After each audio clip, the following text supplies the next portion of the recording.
Hi, this is Harrison Saul from First Presbyterian Church. Let me show you around the outside of our church. This is the side entry, but most of the time if you're coming to our Sunday services, you'll want to enter around here. So we got our kitchen area down here, and that's for like our little banquets and stuff. Our church was congregated at 1802. I just learned that for myself.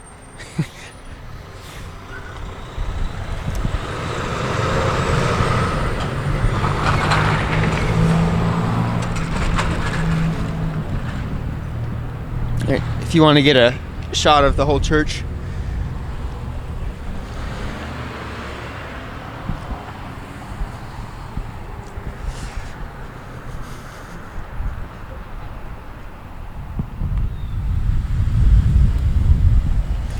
Here we got First Presbyterian Church.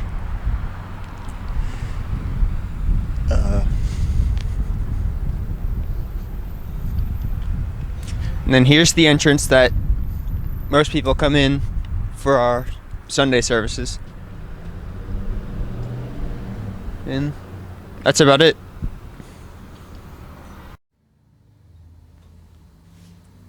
Good morning from First Presbyterian Church. How you doing, Charlie? Good morning to you too. Thank you very much. And good morning to all of our viewers viewing this service today. I think it's our fourth Sunday after Epiphany. I believe you're right. Beautiful day. I lose track after a few weeks. Yeah, I already lost track. Charlie reminded me. Fourth Sunday after. Yeah, and January 30th. This is one of the few fifth Sundays we get in a month. This January has 5 Sundays. Right. So welcome and thanks for joining us here today. And more thanks because we're up to 96 subscribers. We're only 4 away from 4. 100. Yeah. And I did some research. I think if we can get to 100, one of the benefits we get from YouTube is we get our own URL. Right. And what that means, I don't know, but Earl. Yeah, whatever that. But it's a good thing. So please do subscribe if you can, and thank you for viewing so much. It's going to be an exciting day here at First Presbyterian Church. Yes. I am not really here. You're not. I'm in New York City with my family, but we have some special musicians today. This is just a hologram of Chad. You really? Yes. Yeah. But he is not here today. You're in New York City having a good time right now. Correct. But in my stead, your son, Parker Evans, Right. is playing today, and our cameraman's brother, Hudson Stahl, is playing today. That's right. Nice fill-in musicians, and I so appreciate it. We have homegrown fill-ins, Parker Evans and our newest Academy Ambassador, Hudson Stahl, Correct. providing music today for the service. So if you want to come, if it's 10 o'clock now, when you watch this maybe, you can get here for the last hymn if you hurry on out. Right. And speaking of which, our installation service, or investiture, was beautiful last week. Wasn't it? Hudson Yes. is our new String Academy ambassador. Yes, as excited as I was, and we both were, to work with Jackson, Yeah. we're excited to work with Hudson for the Super next 2 guys. years. So Uh-huh. it's going to be a great experience Yes, for all of us. absolutely. Sure is.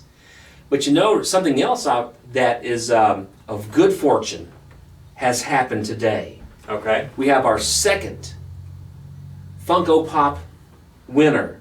And Yes, we do. by sheer coincidence and by blind luck, we have the same winner back to back. Max Hughes wins again this week. That's right. I was here for the drawing, so. He's a witness. He witnessed and Harrison witnessed it. It was all on the up and up, I promise you. Right. But Max submitted a correct entry. He saw where the Funko Pop was last He did. week. He is the winner of the gift card again. $15 again, Max. Good for you. So if you don't believe it works, it works. It works. Submit your entry and maybe you will win the next gift card. If you can get past Max, you may win the gift card next week. But you got to find where the Funko Pop is and email us. It's up a sleeve. Right. I got these And a baggy sleeves for a reason. I can stash Under my wig, somewhere. It's somewhere here. If you can find it, there's an email address under this video to submit your entry. So look forward to that. But most importantly, I guess we're here for God's Word. Absolutely. Right? It's our online worship time, and we appreciate being together, but the key to this is to spread some good news. That's right. There's a lesson every week in the Scriptures, and today we got a special Bible that we're going to use. Right. It's the Bible that's used in our church services. It's a big one, and we're going to use it now. In fact, it's so big I got to have help getting it in here. It actually gets very little use. It's usually just a stand for other things. Right. But we thought today would be a great day to pull it out and put it to use. We're going to put the Pew Bible to actual use. And so I'll ask Harrison if you wouldn't mind to lug. Yeah. Don't throw your back out doing that. Here it is. All right. Plus you got a brief glimpse of Harrison too in the process. This is the Pew Bible, and we're going to read from Jeremiah today. If you're at home, go ahead if you want to. In your home Bible, if you want to follow along. I'm pretty sure this one's King James, but we're going to be in Jeremiah chapter 1. Yes, this is the King James Version here.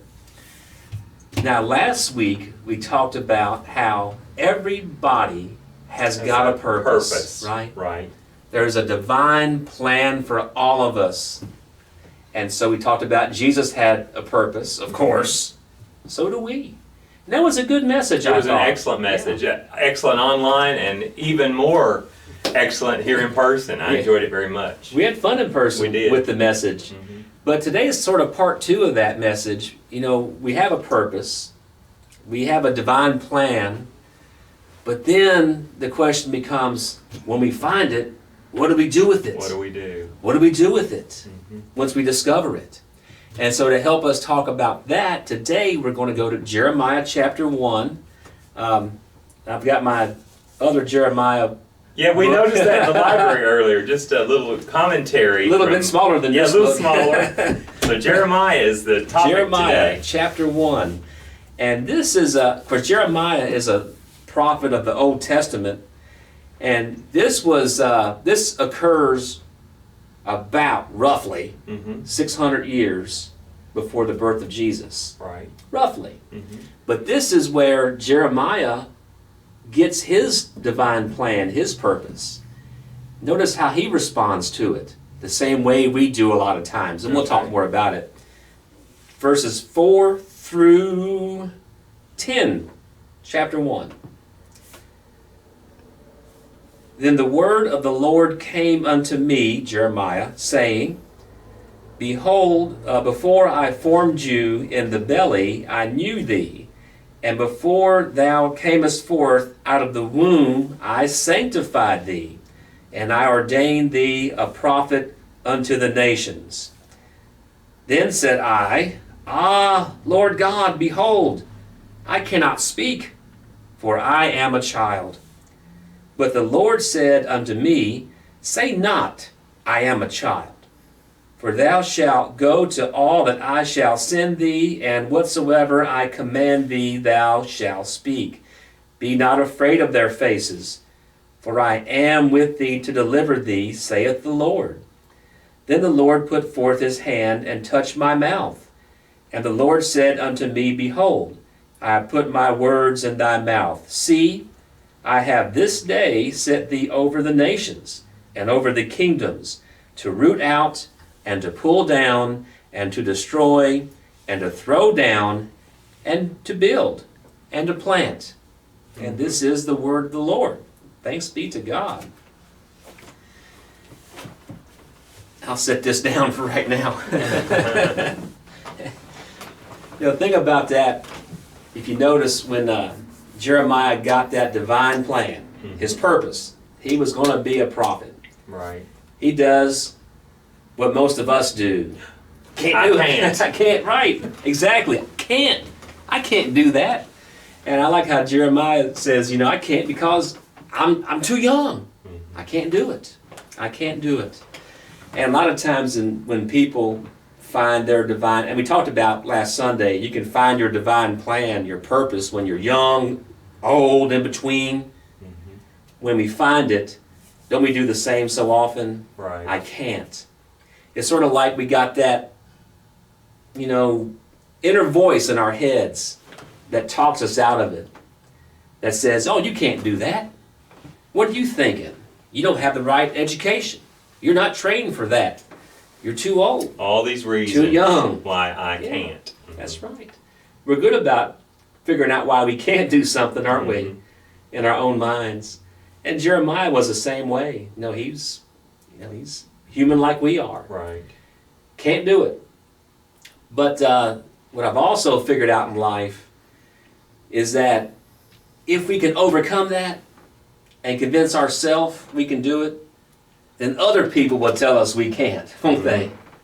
It's easy to join right in. Yeah, it is. Other folks will say, well, that's a crazy idea, or how do you want to do that? Or why? Or you're too old or too young, or you don't have the education. If we kept reading in Jeremiah's hometown, when he was doing prophecy, his own family and friends told him he can't do that. You can't do that.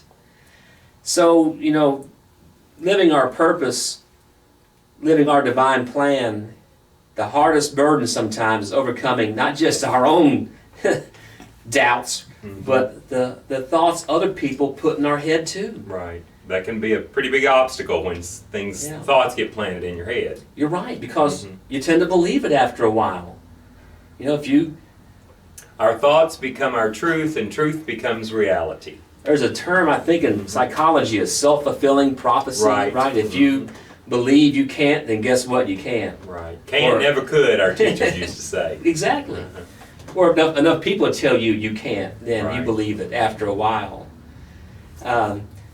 But there's no can'ts with God. When God gives us our purpose, our plan, it's divine. And pursue it. Go for it. We're starting to learn when people say, no, you can't. We're like, hey, that's all I needed to hear. That's right. Now I shall. Now we got you. Right. Now we got you. We'll put you to work doing something. Now I was thinking about old Noah, in the Old Testament, when his divine purpose was to build a big boat in the middle of nowhere on dry land. All his neighbors were laughing at him. He had every reason in the world to think he couldn't do it. Right. It's a boat. It's in dry land. It's huge. His family and friends are laughing at him. But he was able to overcome all the can'ts, right? Right. And he put his faith in that purpose, that divine plan, and saw it through. He had his mind set on the goal. Right. He did. And shutting out the noise. Right. We use that term sometimes. Being calm, shutting out the noise. Or just focus in on God's plan. I came across a story about this guy that when he was in his late 20s, he found his purpose in life. And it was painting. He loved to paint. He had this odd job and that odd job and never really found his calling. But he started painting one day and loved it. And he painted everything. He painted the sky, the grass. He painted people going to work. He painted people going home. He painted himself. He painted everything. Right. Flowers, gardens. He just loved it. He loved it. That was his purpose. But you know what happened to him when I heard the story is that people started telling him he can't. Right. Your artwork is no good. You can't draw. They told him that he had this one thing he painted with the night sky that his stars were too big, like a kindergartner would draw a star. He has no talent, they told him. And in all his years of painting, he only sold one painting. Right. And after listening to all that for years and years, it got into his head. And he ended up tragically taking his own life at age 37. He found his purpose, but he let other people tell him that he couldn't. And the funny part about this story is that in the end, he's very famous. Vincent van Gogh, right? Vincent van Gogh. And all those paintings that people laughed at are all priceless today. Right. And those big stars he drew that they said a kindergartner could do better. Just one of the most famous pieces of art in history. Absolutely. But he let people tell him he couldn't do it, and that he got depressed and drank heavily, and then, just took his own life. Right. And I think about his story, and I'm reminded that, in your life and mine and yours as well, when you're certain of that purpose that God has set before you, have confidence in it. Mm-hmm. Don't doubt it. Don't let somebody else talk you out of it. Don't let somebody else get in your head, or even your own inner thoughts Sure. talk you out of it. Go for it. God put it there for a reason. Pursue it. It's your plan. It's your destiny. It's your purpose in life. Let nobody stand in the way of it. And I think Jeremiah did the same thing. Mm-hmm. Whether you read this little thin book or the big one, either way, he was the prophet. In fact, his book is one of the longest ones in the Bible. Right. So here we are, 2,600 years later, still talking about him, Mm-hmm. because he didn't let the naysayers talk him out of it. Quiet that noise. Yeah. Mm-hmm. It's hard to do, though, sometimes. Right. What helps me quiet the noise a lot of times is music. Right. And I'll, just let the music kind of flow through my mind. And, I play music a lot in my office, Mm-hmm. Classical music, and just let it calm me down. But I think you've got a selection. Right. Today. And earlier Charlie mentioned a song from the 70s, I believe, Starry, Starry Night. That's a beautiful selection. Was that? There's Well, Starry, Starry Night. Josh Groban redid it. He redid it a few years ago, later, you're yeah. right. And then also I was thinking about a piece that Bette Midler did a few years ago called From a Distance. Yes. Right here on the surface of the globe, things can look pretty wild, busy, lots of noise, like you said. Yeah. But from space, things seem so calm, cool, collected. So, and her song kind of alluded to the fact that if you can just shut out that noise, you can focus on what needs to be done. So I think I'm going to play From a Distance today. That's a perfect piece and a good message. Yeah. We'll look forward to hearing it. So I'm going to the piano and we'll be back in a few minutes. All right. See you in a minute. Uh-huh.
That was lovely. Well, I appreciate it. I'm close to the piano right here where we're filming. We're just outside the sanctuary, so I could almost see the piano. That door wasn't in the way. It's actually a piece I played a couple of years ago here before, church shut down there for a while, but I love it.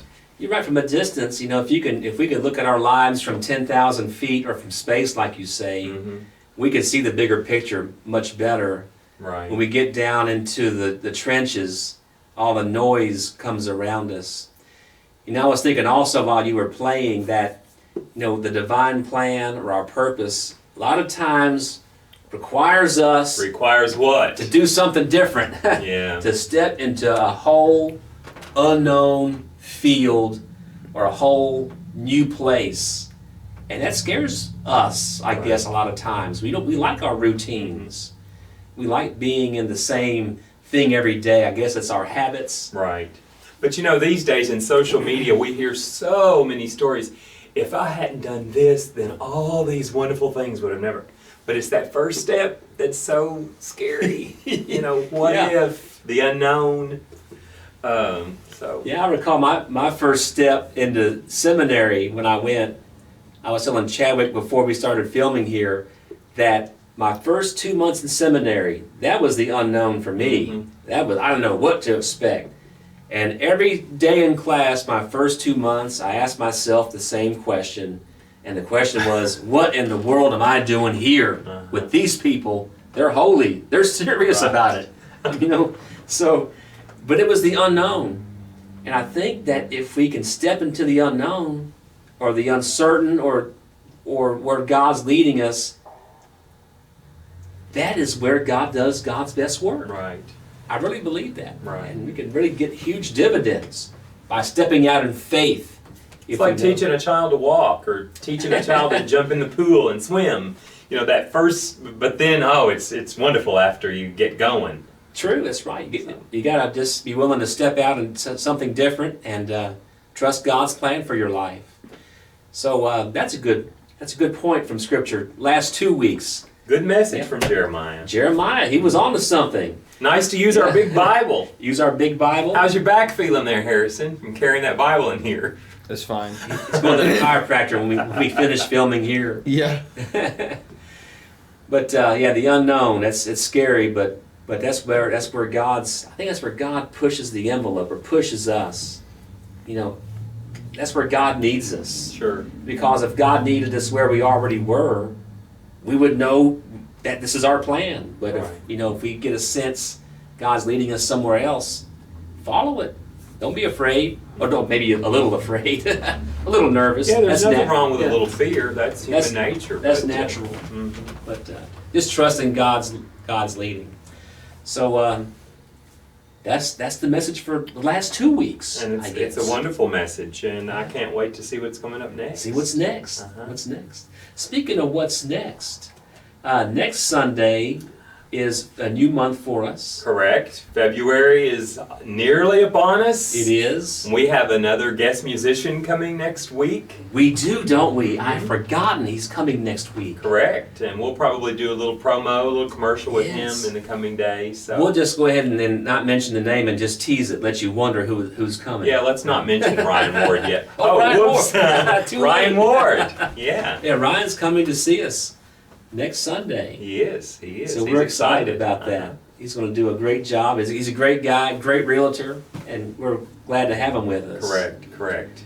Any more surprises? I think we got Lent starts sometime before too much longer. I forget the exact day Ash Wednesday is. I better look it up. As we step into the unknown, now we've got to figure out what to give up for Lent. Right, exactly. The church calendar moves quickly. You turn around and you're back. It's amazing, Charlie. Isn't it amazing how, 1 minute you're thinking, what dishes am I doing for Thanksgiving? And then all of a sudden it's Valentine's Day, and then, summer vacation. Wow, time moves on. Ash Wednesday, Lent, Easter. Right. Easter's a little later, I think, this year. I believe it is. So, but it's all coming up soon enough. If you can come join us, please do, in person. We said 1,000 times we're glad to have you view, but we can't. We're having excellent services here and really fun attendance. Our luncheon went great.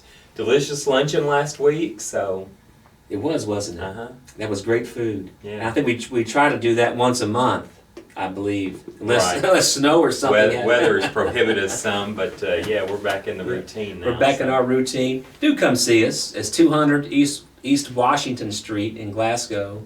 10 o'clock service Sunday morning. And communicate with us here on Facebook too, and on YouTube. Yeah. We love to hear from you. Be sure, and if you haven't subscribed yet, click that little subscribe button and the notification button. Right. Click a thumbs up.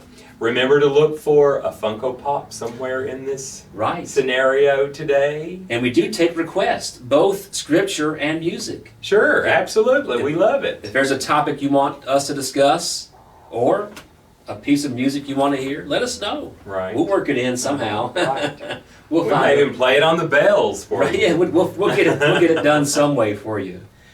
But I think that's all I had to say today. I believe that pretty much sums it up. All right. I'm excited to come home from New York and be back with you soon. So. Yes. Have a safe trip. Enjoy your time away with your Absolutely, family. absolutely. We're having fun as you watch this. We're As probably you- at St. Patrick's Cathedral. That's right. As you watch this, you're having a great time in New York City. Yes. And thanks to Harrison for filming this for us today, making Thank you, Harrison. You're welcome. making his brief cameo appearance Yeah. on this side of the camera.